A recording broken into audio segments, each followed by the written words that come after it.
Daughter banned me from attending her wedding, so I canceled the $100,000 wedding venue I paid for and blocked her. No one can hurt you the way your own children can. It's so true. I'm in a similar situation. My own daughter Ava, 27, blocked me from attending her wedding. I have been drinking and sulking for a week now. Yesterday was supposed to be her wedding, which was sponsored by me. Yes, I was paying for it as a wedding gift. Ava was not an easy child. I had a whole lot of nightmares raising her, so when she told me about her wedding plans, I was happy that she was finally settling down with someone she loved. She and her fiancé had money problems putting together a decent wedding, so I pitched in. And see what I get in return? I was blocked from attending it. I can't tell you how devastating it is. A few days back, I called the wedding planner to add my brother to the guest list. He said that the guest list was full. I asked him to send the complete guest list to me so that I could see if we could make any arrangements. He said Ava had instructed him not to share the guest list with anybody. I said I was her dad and the one paying for her wedding, so they better comply with me. He was reluctant to share, but when I threatened to call his boss, he shared the list with me. When I saw the list, my heart broke. My wife and I were not on the guest list. I called up the wedding planner again and said there had been some mistake because my wife's and my names were not mentioned. He said he was specifically asked not to include our names on the list. I could not believe him until he shared the email conversation between him and Ava.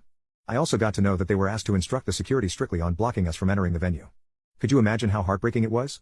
I knew my daughter hated me but could never imagine that it was at this level, that she wouldn't allow me to attend her wedding. I called her in a rage, but her phone was on voicemail. It was her bachelorette that day. I left a voicemail to call me back. She didn't call me that day and neither did she the next day. On the third day, just a day before her wedding, I showed up at her apartment. She was living with her fiancé. She said she couldn't meet me, she was busy with the wedding preps. By then, the wedding planner had told her that I knew about the guest list thing. That's why she was avoiding me. I went there to get an answer from her, but her attitude made my anger worse. I told her that I knew she had blocked me from attending the wedding. Her reply was, well, good for you. It saved you time and energy to travel to the venue. I'll send the photographs of the wedding if I get the time. I effing lost my mind. There was no reason, no remorse, no apology, but this. I broke down at her cruelty. My anger turned into tears. I asked her what I did wrong to deserve this. She said I have always wronged her, first by rubbing a stepmom in her face, then mistreating her by taking another side. She wanted me to defend her unconditionally even though she was evil to others. How could I defend her when she bullied and troubled my sister's daughter? I did protect her when she was caught taking pills in school. When she was caught taking illegal substances in school, she got admitted to college because of me. She was close to being expelled, but I protected her all this while. She knew everything, yet chose to be ungrateful. When she saw me sobbing, she said I was spreading negativity in her house. I reminded her that I was paying for her wedding.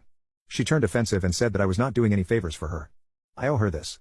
I lost my mind and said I effing don't owe her anything at all. I've done enough for her, and this was indeed a favor. She asked me to leave and said she had no time for my emotional drama. I came back home and cried like a baby in front of my wife, Mercy. She is my second wife and Ava's stepmom. Mercy is a very kind-hearted and forgiving person, but seeing me break down, she got furious. It was the first time that she encouraged me to take action against Ava. She said we have to do something about it. We can't let her feel entitled to hurt us. Ava had been living on my money until a year ago when she finally got a decent job that would pay her bills. That's why she had no savings to spare for her wedding. I had had enough. I decided to teach her a lesson. I canceled all the wedding arrangements. I barely got back any money from the advanced amount, but I didn't care. I canceled the wedding venue. I wanted to cancel the wedding planner as well, but doing that would have alerted Ava and she could have arranged something else. My plan was to ruin her big day. She had already got her dress, so I let her keep that. I was feeling guilty while doing all this, but when I look back, I realize I had already done enough for her. If she didn't feel guilty cutting me off from her wedding, why should I? On the day of the wedding, when the wedding planner went to the venue with the decorators and caterers, they were denied entry. It led to chaos when the security had to show the cancellation email. The wedding planner called me for the remaining payment as they had invested in the arrangement. I said it was no longer my business. The booking was not done by me, though I was paying for it, so they needed to catch hold of Ava. They said Ava had a scuffle with the venue guards when they blocked her entry. She was rescued by her fiancé, who arrived just at the right time, moments before she was being arrested for trespassing. She tried to call me, but I had blocked her number. She showed up at my house, but I had removed her access from the main gate.